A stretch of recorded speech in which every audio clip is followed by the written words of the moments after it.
Hey folks, thanks so much for coming to the Capitalism for Good podcast. It's here where we'll focus on exploring how we both make and spend our dollars to benefit the greater good.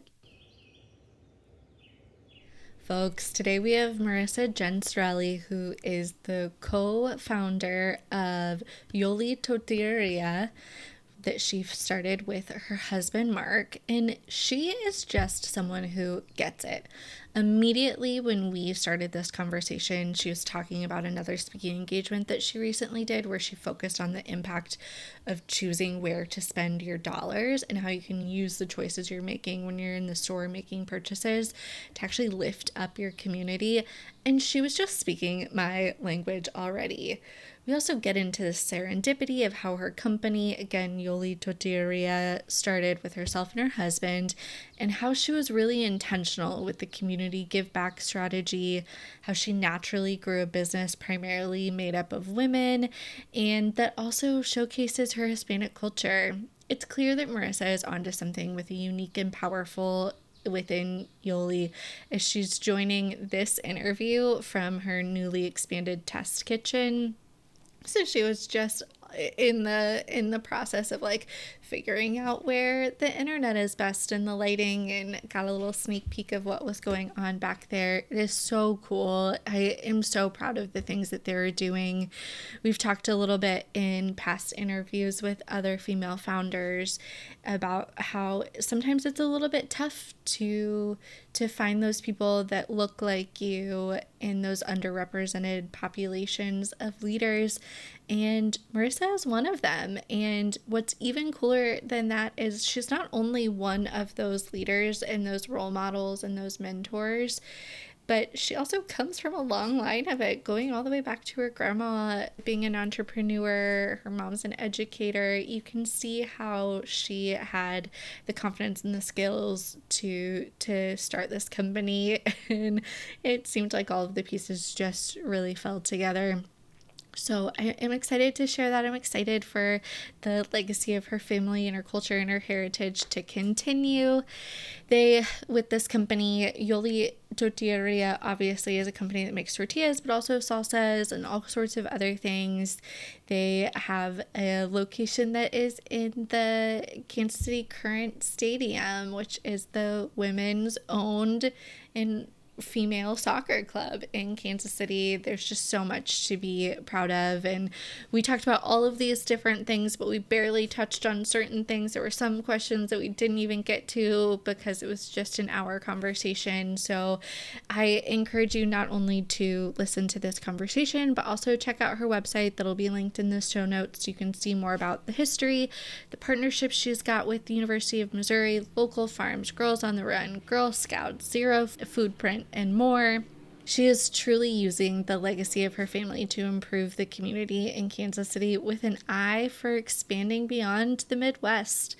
It was just a joy to talk with her, and I'm excited to share this conversation. Enjoy. I just did a thing at the Kemper Museum 2 weeks ago, and it had this huge mural of Lucia Vidales, which is a Mexican artist, and it's kind of like a Last Supper kind of scene, Yeah. So it's a little poignant, And what we did was a long table that looked like it was coming out of the painting, and it was all about like after the meal, what are the little munchies that you have in Mexico? But in overall, it was just a conversation about how I do my business and the choices that we make on a daily basis, based on our beliefs, like where do we consume the pork or where do we get the corn? How do we treat our employees? Mostly it's all women and all that. And it kind of like really surprised the audience. But one of the things that I just kind of told the audience, and I hope they didn't hate me for this, but it's like, you guys, as a consumer, you have a choice every single day as you walk down those aisles in the grocery store. Look behind, see who owns them. Is it a good company or not good? Like, are they making everything, importing everything, in rice, for example, from somewhere in Asia? Do they have good labor practices? Things like that just become a little bit. And I said, like, you don't have to be perfect all the time, but it's just at least try.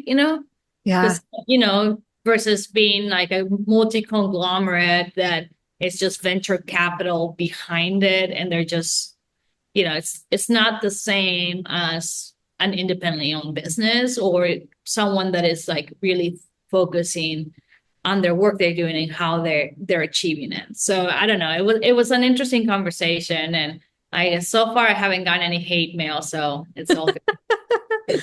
Hopefully it's all love with things like that. That's at least my goal is like there's so much negativity in the world. Like let's talk about the positive parts of it. And like you said, as a consumer, if you have a choice when you're in the store between two companies, I mean, let's just face the fact there's one that might be, taking your money and your profits and then trying to take your rights away. And then there's another one that's like literally giving back to the community and like lifting up, like, to me, that seems like an obvious choice, but we don't always talk about those things. Yeah. Yeah.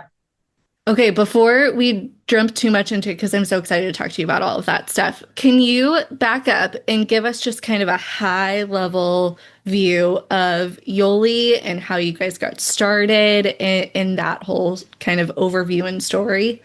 Yeah. So we started Yoli primarily, both me and my husband. We had full-time corporate jobs. I was born and raised in Sonora, Mexico, and we were getting ready to have our second child. And I was missing home so much. I was traveling all over the world. I worked for a really incredible healthcare company, also very mission driven. But I mean, it was taking a toll on me. And so literally, I would just start cooking at home to decompress. So I wouldn't be on my cell phone. Yeah. And it literally just started like that. And then one thing we realized we're missing a good tortilla. So what do we need? Where do we go and get them? How do we start making them? And literally we just started making them at home. And we first tried to figure out, like, do we start with corn or flour? Obviously, I'm from Sonora, so I love Sonora flour style tortillas. Yeah. Um, we started with the corn. That was just a very interesting for as a Mexican. Obviously, corn is life, and so we started with that, and little by little, we just started adding products. Yeah, so it was just very seamless kind of transition in some ways.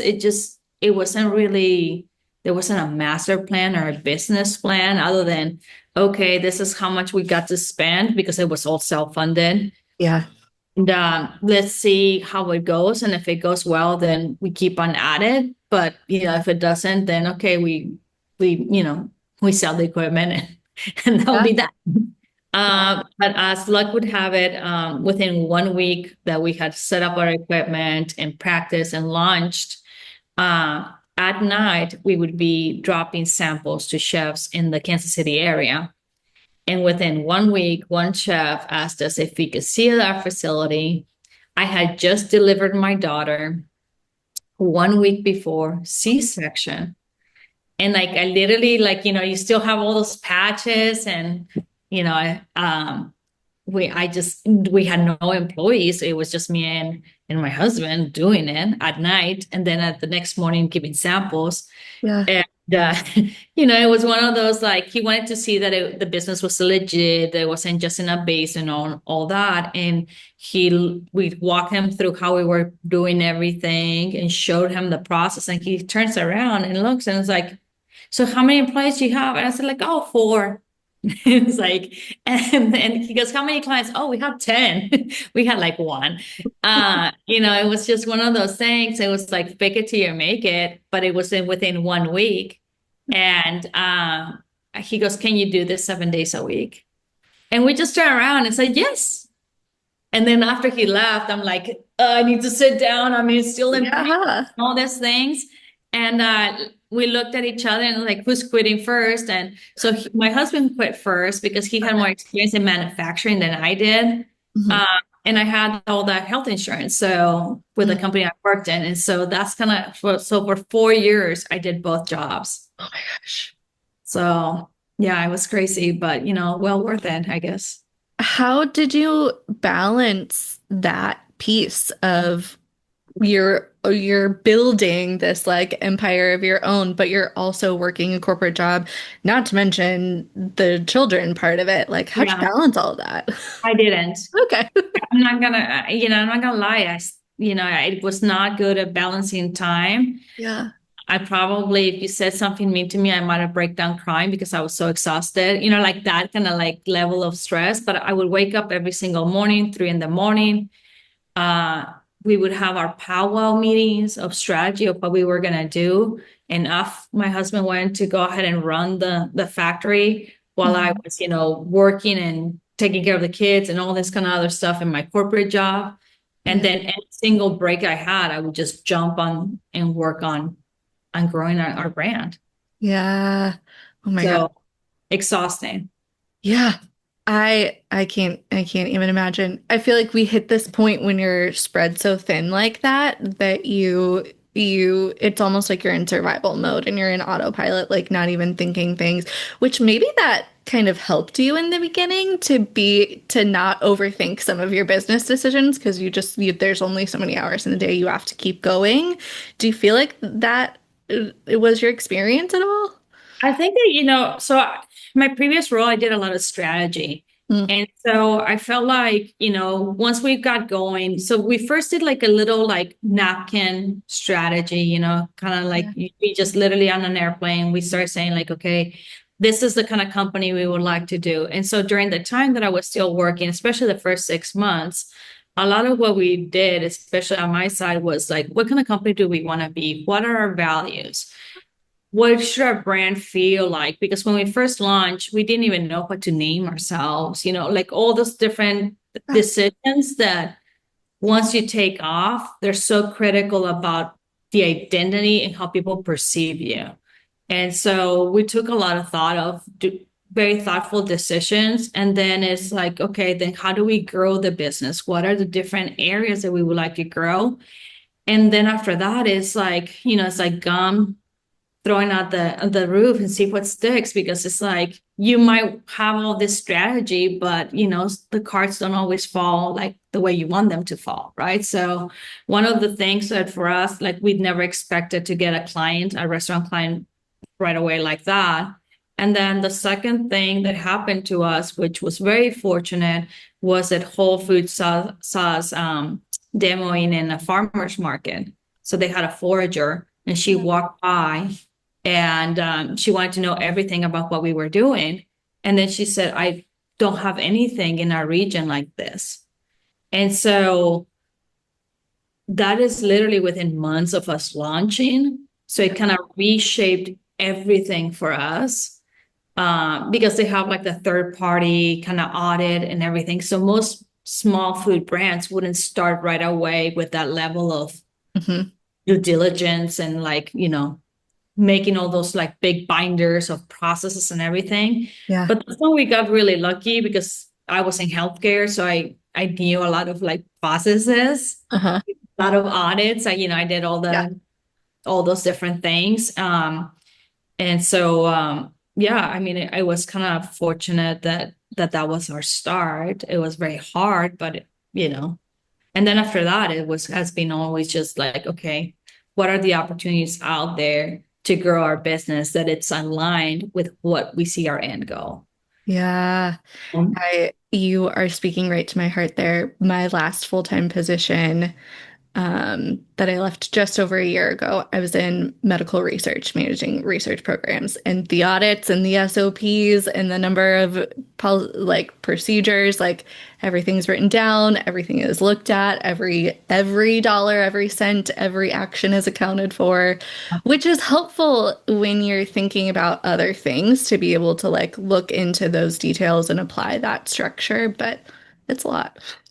It is a lot. And so the more that we grow, the more complex it gets.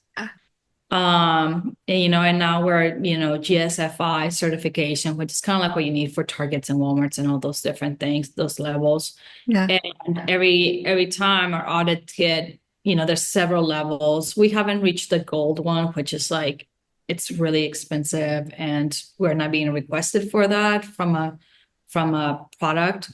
But eventually we might, if we're wanting to like send a product to Europe, for example, you would have to go Mm-hmm. ahead and have, and those are like 2 week audits and everything. And Mm-hmm. but I don't know. I feel confident that, we're doing everything right. And I love preparing for these because it like gives us view on holes as well that we might have that we're like, because you're in a day to day, sometimes there's things that you don't see. And so, right now we're getting ready for our next audit, which is going to be in July. And it's like, okay, like, Yeah.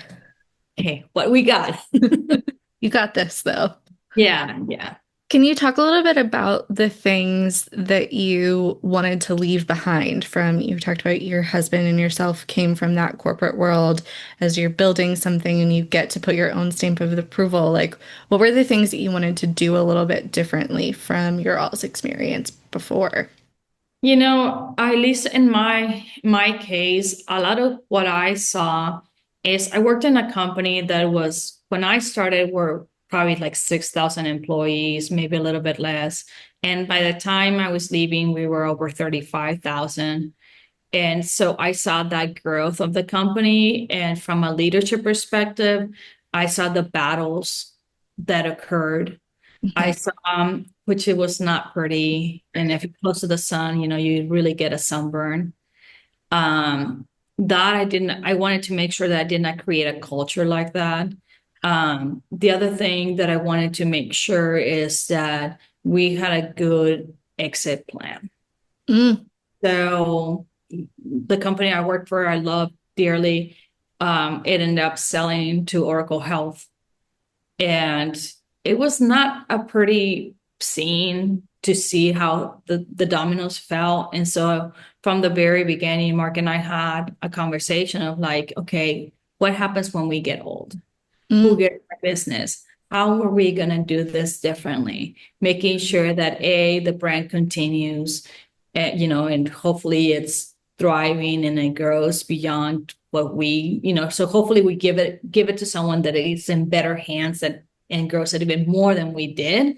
yeah, Um, Versus just letting it kind of die. It's like that's one of the things that it was very important. And I saw it at firsthand what happens when the founder passed away, and all these different things that happen. So it's the reality of like when you start a business, you should think what's the end?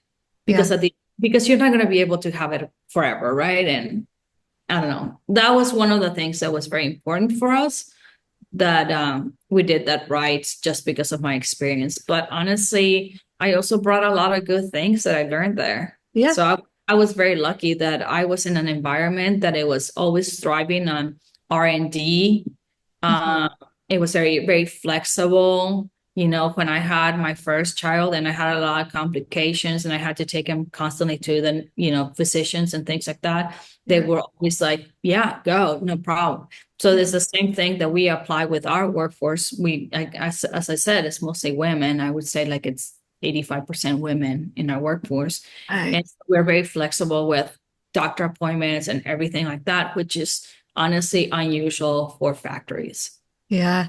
Can you talk a little bit about that piece of it? I'll tell you a little bit about like what happens behind the scenes. Like I spend so much time talking to my personal little network that is also primarily made up of women, probably just because I am a woman, and really trying to, talk about all of the things, not just our positions within business, but life and balancing and all of these types of things. And one thing that always comes up when I tell them that I'm interviewing a female founder or a women leader is like, okay, one, what's it like to be in a male dominated field? Because so many of our top leaders are men, especially if you're getting into like venture capital or anything like that. But you, it seems to, at least on the outside, and then you were just talking about internally with your employees, you've built this like women focused organization. You've got partnerships, you've got a location that's at the Casey Current, which is huge and like really uplifting women within the community and all these things. Like, did that just happen naturally, or was that a conscious decision? And like, how does that piece fit into it for you? I'll be very honest. We had not noticed that all of our workforce was all women until we had a reporter come in. Mhm. And she looks around and she said, "You guys do realize that you have all women, right?" And it's like, what? Like for us, it was just like natural. Yeah. Yeah, it really wasn't by design. It really did happen by accident. Yeah. One of the things that we started learning is when you hire a lot of women, they're very loyal to the work. They're very committed, but you also have to make sure that you build a level of redundancies because as women, we have so many more other responsibilities and roles. And so a lot of them are mothers, or caregivers to their parents. I have one that is a caregiver to elder parents and stuff like that. And as a mother, I knew all the challenges as well. And I know that I'm weller off, than a lot of other people. And I have the possibility of paying a babysitter or a nanny and things like that. And I know a lot of women are not in that position. And so clearly understanding that and the limitations, this was something that we always are very thoughtful. And now we have redundancies and we have everybody under the same roof Mm. to make sure that if like someone from one team is out, we can go ahead and plug them in from another one. So we're like cross training people always and just being very thoughtful of like, how do we go ahead and allow flexibility, but at the same time, we are running a business. So what does that look like? And so we have even implemented flexible hours.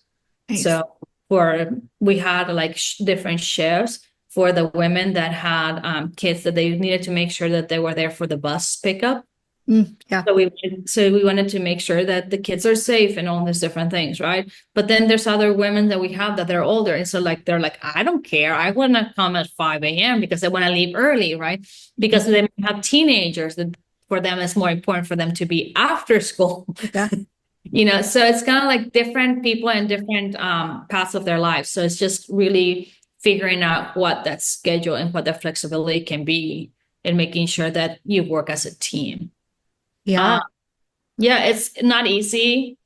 We have had some, difficulties, like along the way. There were some oopsies or like, someone getting upset because so and so, whatever, but Hmm. there's always a little bit of, there's a lot of feelings, Yeah. and I don't take it as a bad thing because at least we're all talking through it. Yeah. And at least we're not bottling it in. And then all of a sudden there's an outburst. Instead, it's like always like, hey, so and so thinks that I am doing this tortilla wrong. And Hmm. let's go ahead and talk about it. You might be doing it wrong. I do not know. So, but it's kind of like a different kind of approach of how we do it. Very team based. Yeah. As you're uh, naturally building that, one thing that came to mind, specifically when you're talking about the cross training piece, is it's been my experience working. I've held so many different positions and different jobs in my career. And a big part of those transitions has been me filling in for a coworker when they're on maternity leave, or if someone leaves to take a new job and I'm like, oh, I can learn that skill and I'll be the stopgap for a little while. And then being like, oh, I really like that. Are you finding that as you kind of cross train that people move around into different positions to utilize their talents and strengths differently? Yes, absolutely. And one of the things that I tell a lot of people, in fact, I just did a round of interviews for some other positions, and I found so the person that's like managing my retail, Hmm. great person, that's not his job. Like they can't be that, position. And he's like male. It's like he could be better used somewhere else. Hmm. So what I'm doing is shifting him to grow him in another area. And then I fulfilled his role with someone else. And then I interviewed this amazing woman that I love her, but she wasn't the right fit for that. Hmm. And so I actually gave her a call and I said, I really like you. I think you're a great person. I think you have amazing skills. And I named all her skills. Yeah. And then I said, would you be willing to take another role that you did not apply for? Hmm. And I mean, she replied immediately and said yes. And it's like trying to like sometimes I feel like we might not even acknowledge what our skill set is. You know, we might think that is X or Y, but I can see it from a bird's eye and thinking it's almost like a puzzle that I have to figure out. Like, you know what? You probably are better suited here. I have hired the wrong person for the wrong job. And it's not fun because one, you see them constantly fail Hmm. and they feel frustrated. And then you feel like an ogre, and so that's not okay. It's not okay for them and it's not okay for us, so it's not a good match. Yeah. And so now I'm always focused on looking at their skill set. And then based on what I know about our business and how I want to grow it, is it going to be a right fit for them? And can I help them grow? Yeah. And then, of course, the idea that nothing is permanent, you have to always think about that things change. Our business will continue to transform and grow. Yeah. And so I now look at people like, is this someone that I want to grow with us? Yeah. And so, I might, because I'm going to invest time on you. I'm going to do all this. So can I see you besides that role? Where else can I see you growing within our company? Yeah. And that's kind of how I approach it. Yeah. I love that so much. I want to shift us to a little bit into how you've prioritized your involvement within the community, because that's something else that I think is so admirable about what you've built with Yoli is you've got these ties with University of Missouri, you've got these ties with Casey Current and um, the zero waste initiatives. Like you've got all of these pieces. I think I saw you're also partnering with the Girl Scouts and Girls on the Run. And like how does that fit into your business model? And was it something that you always had as a part of the model, or did it have to come secondarily once you guys kind of grew and got a little bigger? No, so I'll be very, very honest. So several years ago, I attended a chef summit from the Beer Foundation. Yeah. And Congratulations on that 2023 James Beard Award winner. yeah, Is that right? yeah, yes. Huh? And it's like these big conference that they have, and they will give, anything from a business perspective, organizing yourself and employee benefit, like all kinds of different things. It's like literally free education. Yeah. And one of the things that we were struggling is we were getting hit for donations constantly.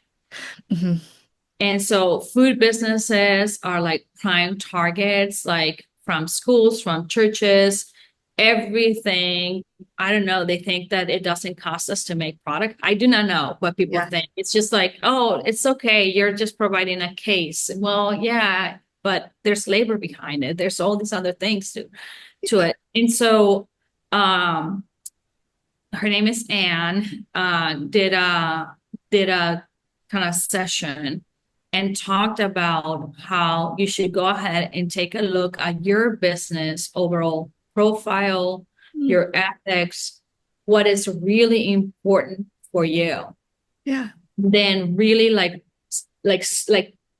pencil sharp, super sharp on like what are the things that you want to make an impact, because you're stretching yourself so thin, giving here and there, that then it's like, then you can't make an impact on things that really matter to you.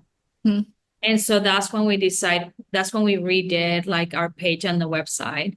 And Mm. we said, okay, these are the key things that are very important for us at Yoli. And one of them was the agriculture systems. I mean, we owe everything we do to our farmers. That's the reason that why we have a good product. We might just like do some management of trickling it and all that. But I mean, Yeah. it wouldn't be there if we didn't get good corn and good flour and good pork fat and everything. I have visited those farms. I see how hard it is for those farmers.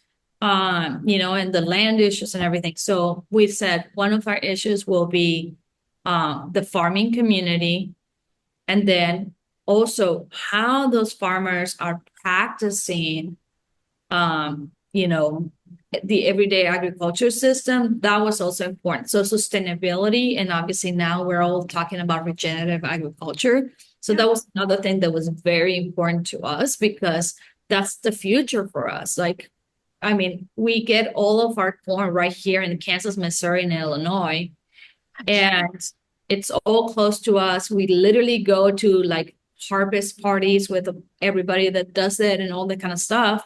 Yeah. And what is it going to look like in years from now if we have all these horrible droughts? The state of Kansas was in a state of emergency last year because there was no water. And Yeah. so those are the kind of things that are very important for us. So we're funneling through that. And then speaking of, how we were talking about women are very important. And it's very hard for women to do entrepreneurship for many reasons that we just discussed, from kids and taking care of the family, all these other things. It is a man's world. It's harder for a woman to get a loan, all these different things. And so I started looking at it from a holistic perspective. And one of them was from when you're really young. What does it look like? And I have a daughter, and I do remember being in the third grade, and all of a sudden my confidence was broken. Mm. And I cannot remember what did it to me, but something happened to me that it was like earth shattering. Yeah. And I started to like close up and everything. And so it's like I think about my daughter, and it's like, what are the tools that I can give her to support her in making sure that she continues to be a confident girl, and she can do anything she wants. She doesn't have to run our company. Right. It's anything she wants. But how do we go ahead and do that? And that's how I found Girls on the Run. Obviously, she's in Girl Scouts and all these different groups that support young girls to make sure that they have the right tool set as they keep on going. And that's why Casey Current is just also outstanding for us to be part of it, or that mission to like reshape how we're doing sports, Yeah. women's sports. So yeah, I mean, that's the reason why we funnel things like that. And that's why we're very clear in our website. Like if what you're asking is not part of these things, then we might not be the right person for you. Yeah. And that's okay. It's like, I do other things. I support the arts because that's a passion of mine. I support other things within the community. But Yeah. at the end of the day, I really want to focus on those and make a bigger impact. Yeah. That's amazing. I can't stop thinking as you tell that story about, so there are three other women that I've interviewed so far. You were interview number 8, I think, out of the goals 100.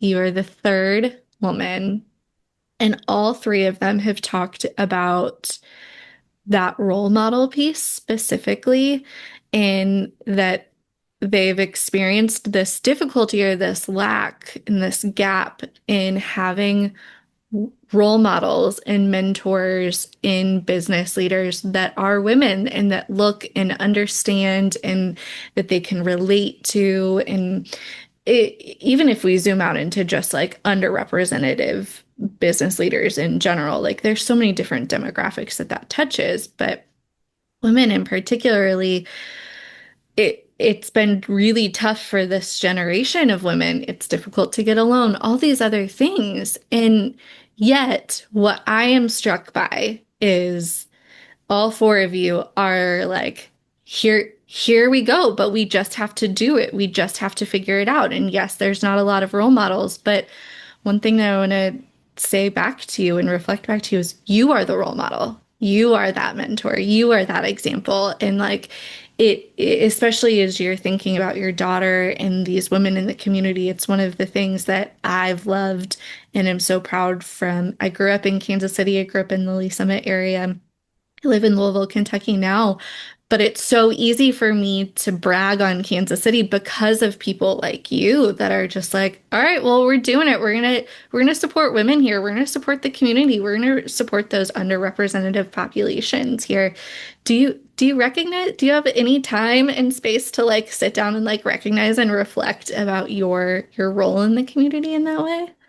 I think that the biggest thing is like I reflect on the responsibility that I feel in, and I don't know that maybe it's, I was born and raised Catholic, so Mhm. maybe some of my guilt's always like, what am I doing to like, uh, say that I should exist? But no, I mean, I do recognize just in general the responsibility to be kind to other people. I mean, there can be any woman that reaches out, and I will always take a cup of coffee with that person, listen to what they have, and I'll give them the best advice that I have, and see if they, if they want to continue with a mentorship. I'm always more than happy to go ahead and do so. I do that a lot. And then also for a lot of Hispanic women, I think that we even have it even a little harder than, so that's another thing that is always dear to my heart. It's like, okay, how do I help you bridge that cultural gap Yeah. that might exist in there and that you might not think as highly of yourself? So I mean, I'll be honest, I come from a line of a grandma that was an entrepreneur. She had fifth grade education. She started cooking her hams at home. Then she started selling them. And then, then she ended up building a company. And then my mom was a teacher. So it's like I come from a line of women that, knew how important it was to have your own, financials and independence. I think that's something that is very important, and that sense of responsibility of, sharing that. Yeah. Uh, but the thing that I noticed that is different, I have received mentorship from many women throughout my career, and there's a lot of different old school thinking of like just suck it up, or it's like that's why, I'm not a huge fan of that book from the table, what's her name? Goldberg. Is like, oh, that you have to make sure that you have a seat on the table, but sometimes they don't even Yeah. bring you a chair, it's like, so it's like, it's a little bit depending on where you are in society, and it's a little bit different. So I have a clear understanding that it's my responsibility to make sure that there's a chair ready for people. Yeah.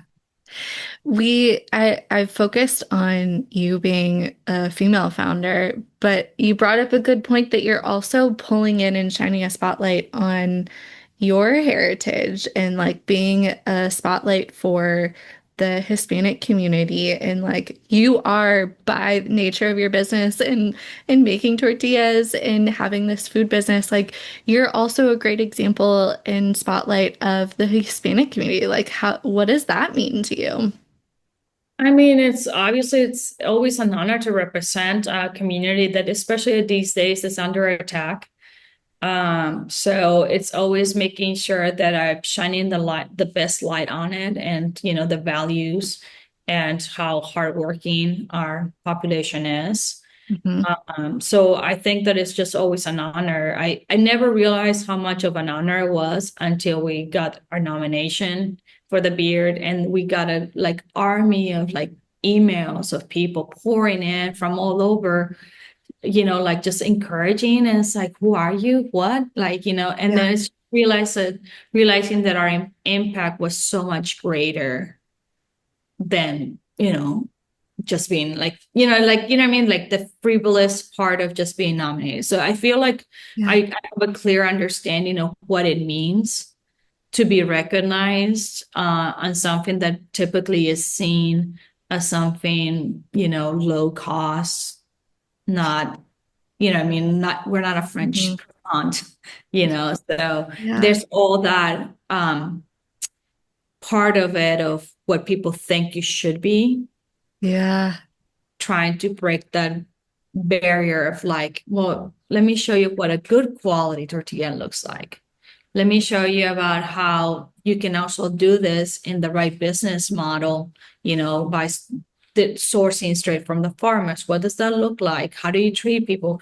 What are the benefits you're giving to employees? Like all these different things. It's a Yeah. different than if you get, any sort of bell sounding tortilla.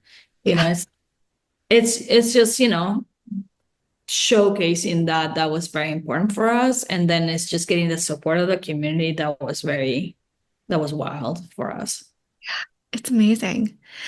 In kind of talking about that piece about the making sure the quality and the education piece about your products and making sure that that is front and center, can you talk a little bit about how you're choosing the farms that you're using and like how are you picking and choosing where the ingredients and the packaging and all of those things come from? Yeah, so the ingredients, I mean, we're so lucky because we're in Kansas City. We're in the Missouri side, but we're so near Kansas, and also Illinois is very close to us as well. And Iowa, there's all these places that have incredibly farming community. At the beginning, it was very difficult to go ahead and find small farmers that could have access to cleaning tools because the Mm, corn has to be, processed correctly. yeah. And this part of us also being in Whole Foods, because all of a sudden we had to track lots and everything from the very get-go. It had to be everything be non-GMO and things like that.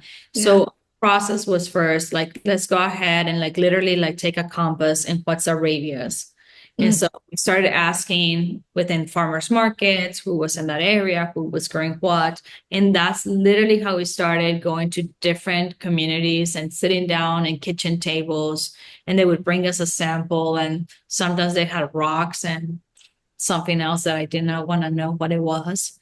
And I was like, do you have access to a cleaning, combi and all this kind of different things? And a lot of people did not have any of that. So, okay, well, okay, how do we get through? So that was the first thing, to identify those, and then how do they have access to all the requirements that we had in order to be, in a national chain. mhm. That was one of the things. So first we were working on that, and then we were working making sure that was non-GMO. That was very important for us. We wanted to go organic, but one of the things that is really interesting about organics that a lot of people don't realize is how much taxing it is for the farmer. Mm, So every single process that they do, like if they just spray one area, then all of a sudden they cannot be certified organic. And it's incredibly costly for the farmers. And when you know that it's like their house on the line, because literally like that's how farmers live. mhm. Um, who am I to tell you you can't put X, Y, and Z to protect your crop? Right. I feel like, you know what I mean? And I Yeah. know, so that's the reason that I'm very passionate about doing zero footprint, Mhm. because they're providing matching grants to farmers. Mm, And they still are not in our area. They're still more focused in other areas.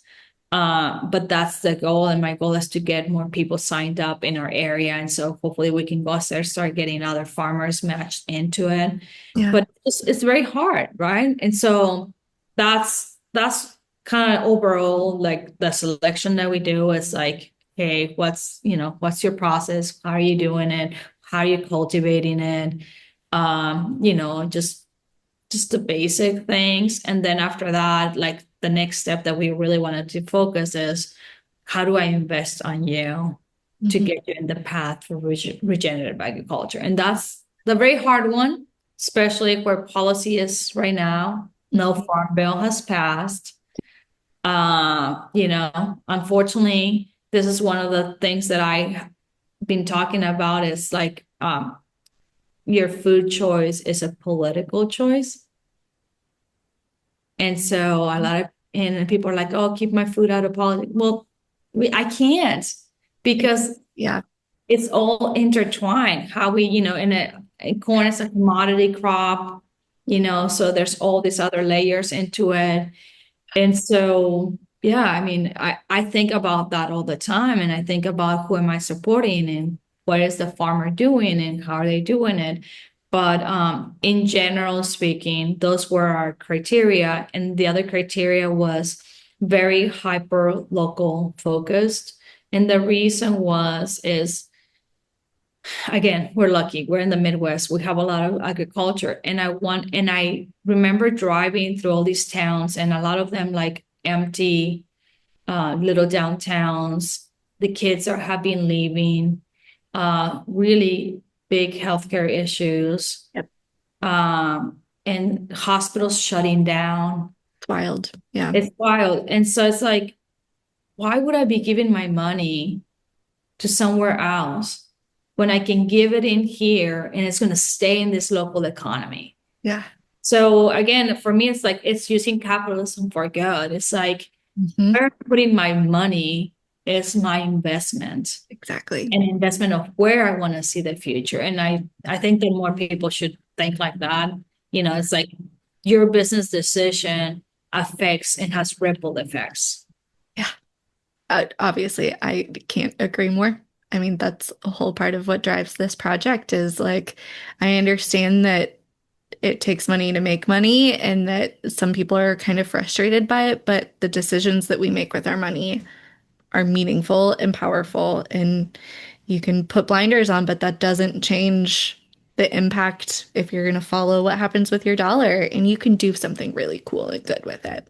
Yeah. And then for me, it's like I have so many more dreams of what I would like to see, Yeah. And I love like the Neiman Ranch model. I'm obsessed with them. I think that it's incredible what they have been able to achieve, but it took a lot of time, a lot Yeah. of money to be able to do that.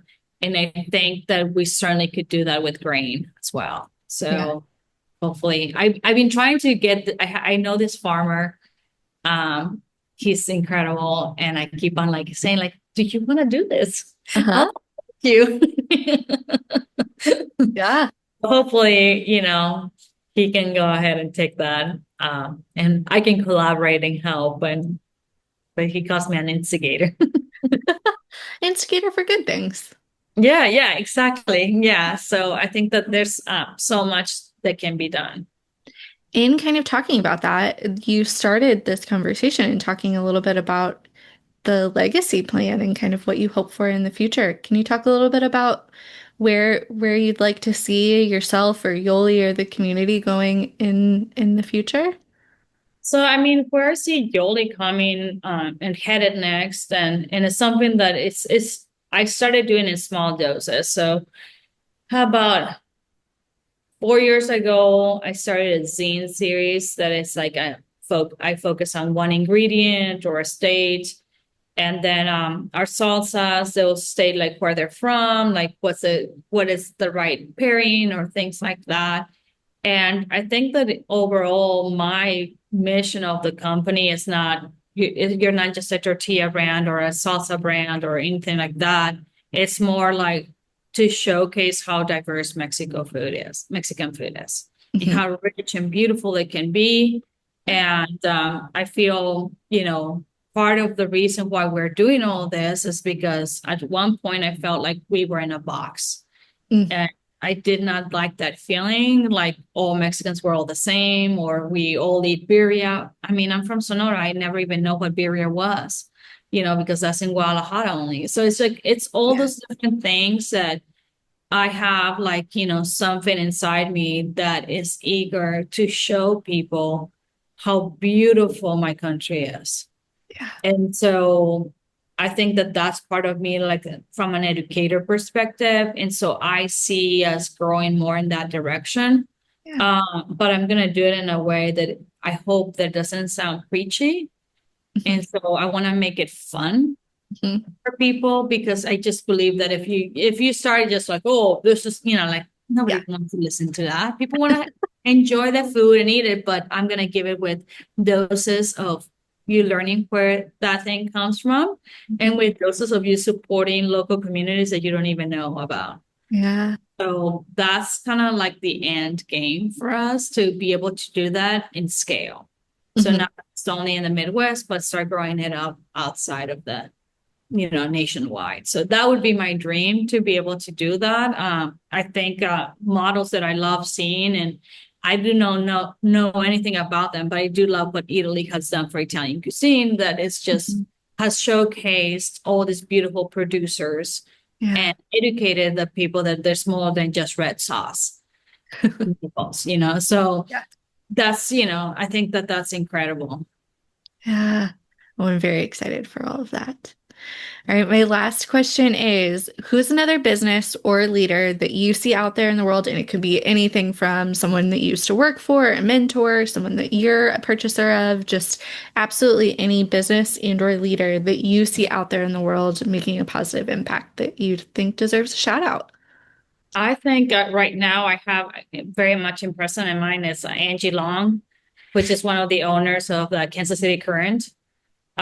She is incredible. She is just beyond smart. Yeah, I've gotten to meet her several times. And I mean, the mission of making sure that women's sports get a chance yeah, and redefining that, that is absolutely outstanding. yeah. What it's even more amazing is how she's gotten that.